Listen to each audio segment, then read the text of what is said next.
Assalamu alaykum, hörmətli televizor görgüçülər. Dünya Uyğur Qurultayı Tor televiziyasının günlük xəbərlər proqramımıza xoş gəldinizlər. Mən İftixar Abdurşid. Hörmətli görürmənlər. Tövəndə diqqətinizlər günlük xəbərlər proqramımızın təfsilatı bolsun.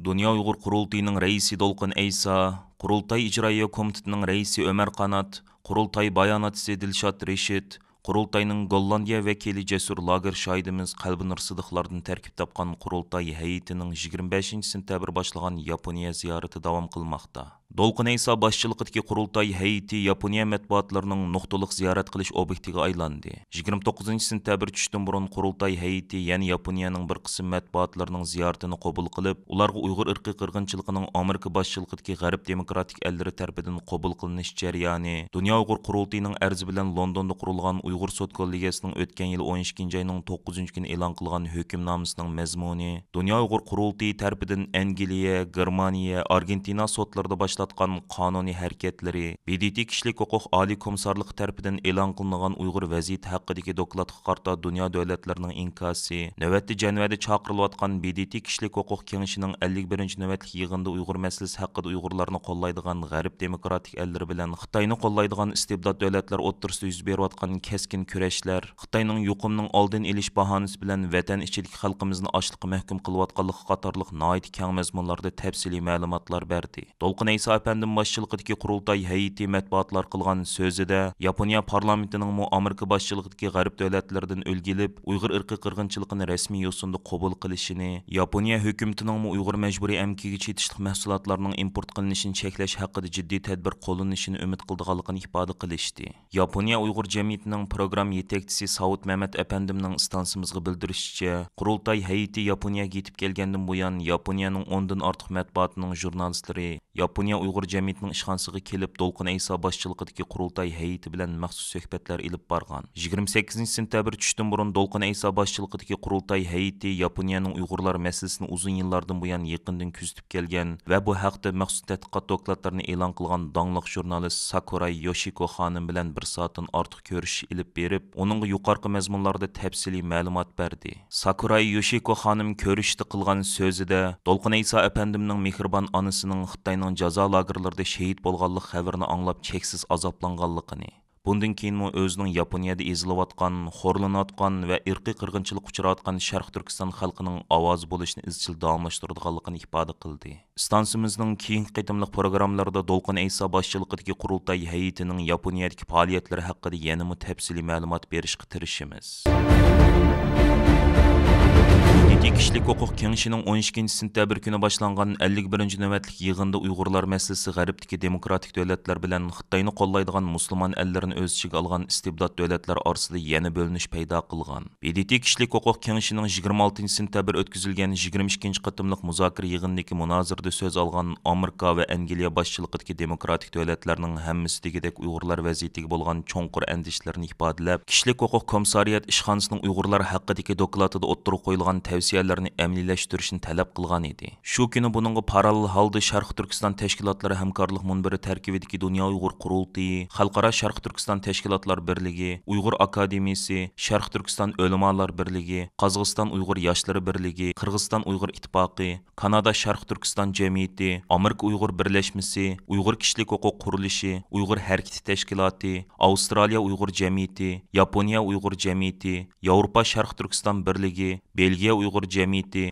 Norvegiya Uyg'ur komiteti, Shveysariya Uyg'ur jamiyati qatorliq 70 ga yaqin Uyg'ur tashkiloti birlashma bayonot e'lon qilib, BDTga a'zo davlatlarni o'zlarining majburiyatini to'nib yetib, kishilik huquq komissari ishxonasining Uyg'urlar haqidagi dokladida o'ttirib qo'yilgan tavsiyalarni amaliyashtirishga va BDT kishilik huquq kengashining Uyg'ur masalasi haqida maxsus muzokara va tekshirish ilib berish haqidagi taklif loyihasini qo'llashga chaqirdi. Birlashma bayonotda Dunyo Uyg'ur Qurultayining raisi Dolqun Eysa apandim xalqaro jamoatchilik Xitoyning Sharq Turkistonda Uyg'urlarni asos qilgan yerli xalqlarga qarta yurgizayotgan irqiy qirg'inchilik va insoniyatga qarshi jinoyatdan iborat bu xil zo'ravonlik qilmishini to'sish majburiyatini ado qilish kerak deb ko'rsatdi. Bayonot Qurultay Ijroiya Komitetining raisi Ömer Qanat apandim bo'lsa, har qaysi hukumatlar bu fursatni ching tutib, zulm ko'rayotgan Sharq Turkiston xalqiga keskin javob berishi kerak. BDTga a'zo davlatlarning zulmga uchrayotgan millatlarga umid bag'ishlaydigan payt yetib keldi deb ko'rsatdi.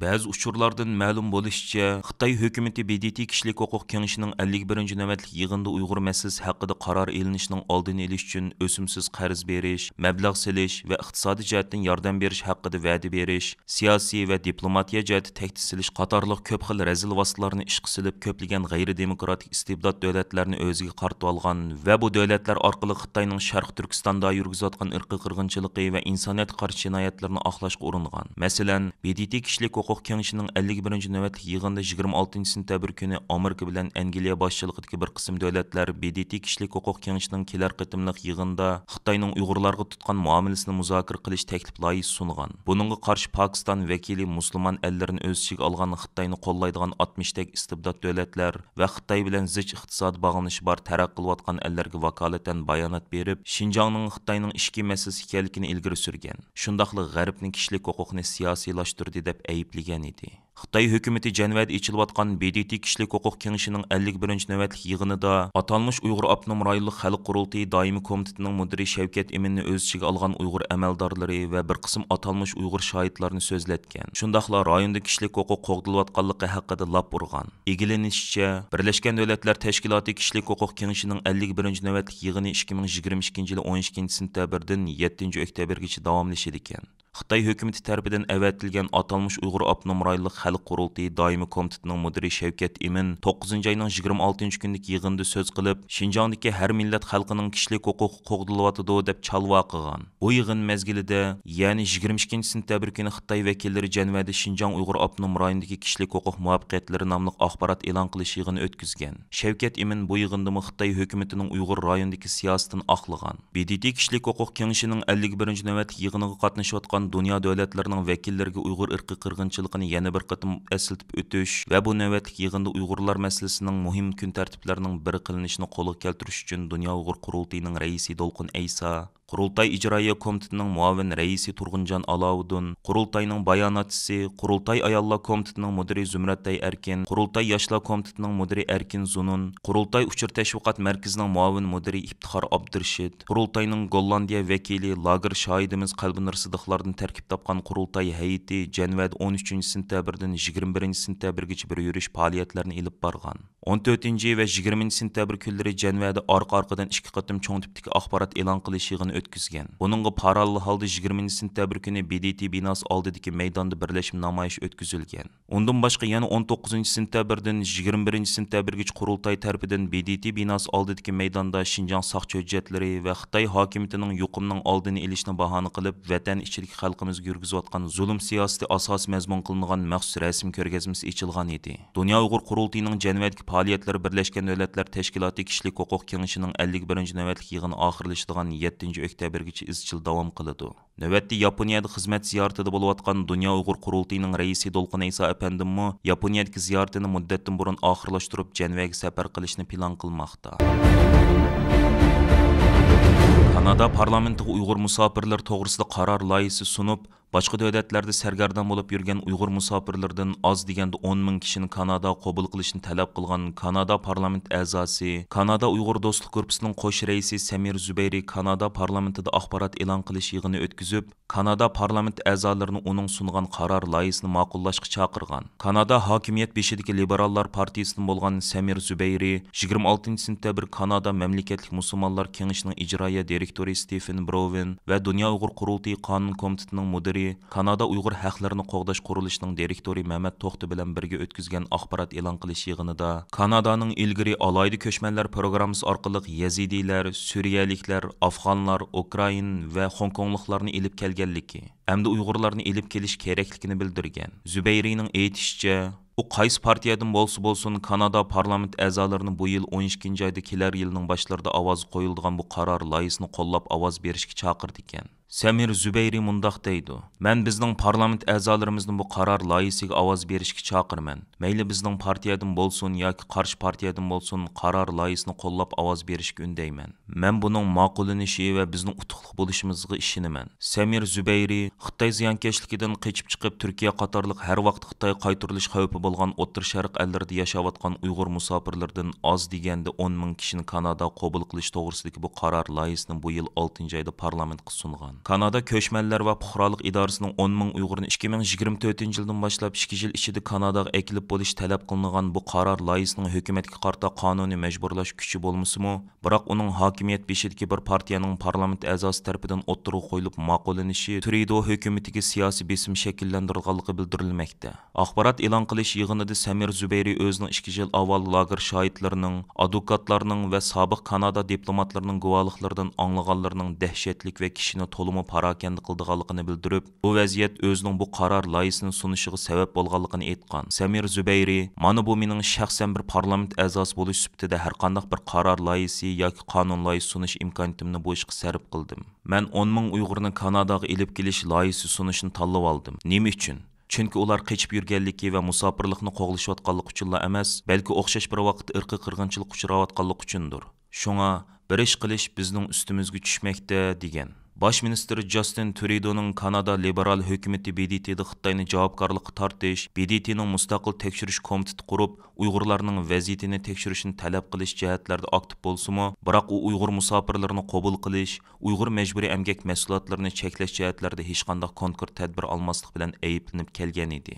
26 sentabr o'tkazilgan axborot yig'inida taraflar hukumatning musofirlar masalasi bilan birga Uyg'ur majburiy emgak mahsulotlarining Kanadaga import qilinishini cheklashdimi konkret tadbirlarni elishni talab qilgan. Axborot e'lon qilish yig'inida Kanadadagi eng chong musulmonlar tashkiloti bo'lgan Kanada Mamlakatlik musulmonlar kengashining ijroiya direktori Stephen Browen Kanadaning Amerikaga o'xshash kuchli qonun chiqarishni talab qilgan. Stephen Browen mundaq deydi: "Bütün Kanadadagi Uyg'ur rahbarlarini o'z ichiga olgan musulmon rahbarlari Ottavada jam bo'lib, barliq chong partiyalarning parlament a'zolari bilan ko'rishib, hukumatni parlament ma'qullagan Uyg'urlar haqidagi qaror asosida harakat qo'llanishga chaqirdi. Biz hukumatni S204 nomerlik va S211 nomerlik qonun loyihalarining Kengash palatasi tarafidan birlashtirilib, Sharq Turkiston yoki Shinjong chetishlik majburiy emgak mahsulotlarini doklad qilish va cheklashni o'z ichiga olgan qonunlarni ma'qullashda harakat qilishga chaqiramiz." Uning ta'kidlashicha, Kanada mu Amerikaga o'xshash shirkatlardan Kanadaga import qilgan mahsulotlarning Uyg'ur majburiy emkiga chetilmaganligini isbotlashini talab qilish kerak ekan. Stephen Browen bu qonunga Amerikada bo'lgandek majburiy emgak mahsulotlarini cheklashda shirkatlardan mahsulotlarning majburiy emgakda bo'lganligini isbotlashni talab qilish tariqasidagi tuzatish kirgizilishi kerak degan. Mehmet To'xta apandim bo'lsa axborot e'lon qilish yig'inida Xitoyning Kanadan Uyg'ur majburiy emki mahsulotlarini to'kma qilib sotadigan bozorga aylantirilishiga yo'l qo'ymaslik kerakligini alohida ta'kidlab o'tdi. Mehmet To'xta apandimning bildirishicha, hukumat musofirlarni rasmiy qabul qilishni boshlashdan burun qachondan boshlash, kimlarni qabul qilish rasmiyatlarini qandoq bejirish, bexatarlik va biometrik tekshirishlarni qandoq ilib berish, musofirlarni qandoq o'rinlashtirish qatorliq konkret texnikalik masalalarni hal qilishga to'g'ri keldi ekan. U yana Kanada hukumatida ba'zi davlatlarga Uyg'ur musofirlarining Kanadaga kelgandan keyin uning ijtimoiy muhitga ko'nib ketolmaslik andishasining borligini bildirdi. Ma'lum bo'lishicha, navbat Kanada parlamentida majburiy emgak mahsulotlarini cheklashga munosabatli 4 qonun loyihasi bor bo'lib, ularning ikkisi Uyg'urlarga bevosita munosabatli ekan. Halbuki Avam palata a'zosi Samir Zubayrning sungan T62 nomerlik Uyg'ur musofirlarga doir qaror loyihasi kelar oyning 26 kuni Kanada parlamentining Avam palatasida munozara qilindi ekan. Uyg'ur majburiy emkining oldini olish qonuni bu yil 6 oydan boshlab Amerikada ijro qilingandan keyin Xitoyning Uyg'urlarning qon terini sumirish badaliga ishlab chiqargan mahsulotlarining Amerika bozoriga kirishi cheklangan edi. Yaqinda Amerika ana vatan xavfsizligi ministrligining muavin ministri Robert Silvers oliy darajali korxona boshqaruvchilaridan Xitoydan kiradigan mallarning majburiy emgak chetilgan bo'lish bo'lmasligini eng muhim sifat masalasi qatorida ko'rishni talab qilgan. Amerika ovozi to'rining bu vaqtda bergan xabarda aytilishicha, Robert Silvers muxbirlar qilgan so'zida mundaq degan: "Sifatga mas'ul kasbiy xodimlar va korxona liderlari shuni bilish kerakki, majburiy emgak masalasi mallarning yuqori darajalik o'lcham masalasidir. Uning muhimlik darajasi chiriklikka qarshi turish va uning munosabatli jazo qonunlariga rioya qilish bilan o'xshash. Yillardan buyon chiriklikka qarshi turish va uning munosabatli jazo qonunlariga rioya qilish korxonalarning muhim sifat o'lchami bo'lib keldi. Endi majburiy emgakmi shuning biriga aylanishi lozim." Xabarda ko'rsatilishicha, Robert Silvers majburiy emgak qonunini ijro qilish xizmat guruhi FLETF'ning raisi bo'lib, Uyg'ur majburiy emkining oldini olish qonunining ijro qilinishiga mas'ul ekan va uni nazorat qildi ekan. Bu guruhga Amerika ana vatan xavfsizligi ministrligi, Amerika savdo vakillari ishxonasi, Emgak ministrligi, Amerika tashqi ishlar ministrligi, Adliya ministrligi, Moliya ministrligi, savdo ministrligi qatorliq o'rinlardan tashkil topgan bo'lib, bu yil 6 oyning 17-kuni Xitoyda majburiy emgak bilan qezilgan, ishlab chiqarilgan va yasalgan mallarni import qilishni cheklash strategiyasini e'lon qilgan ekan. Aziz ko'ruvchilar, yuqorida diqqatingizga Dunyo Uyg'ur qurultiyi to'rt televiziyasining kunlik xabarlar programmasini sunduq. Keyin qitimliq sonimizda ko'rishayli. Aman bo'lgaysizlar. Stansimizning YouTube kanaliga a'zo bo'lishni unutmang. Xayr xo'sh.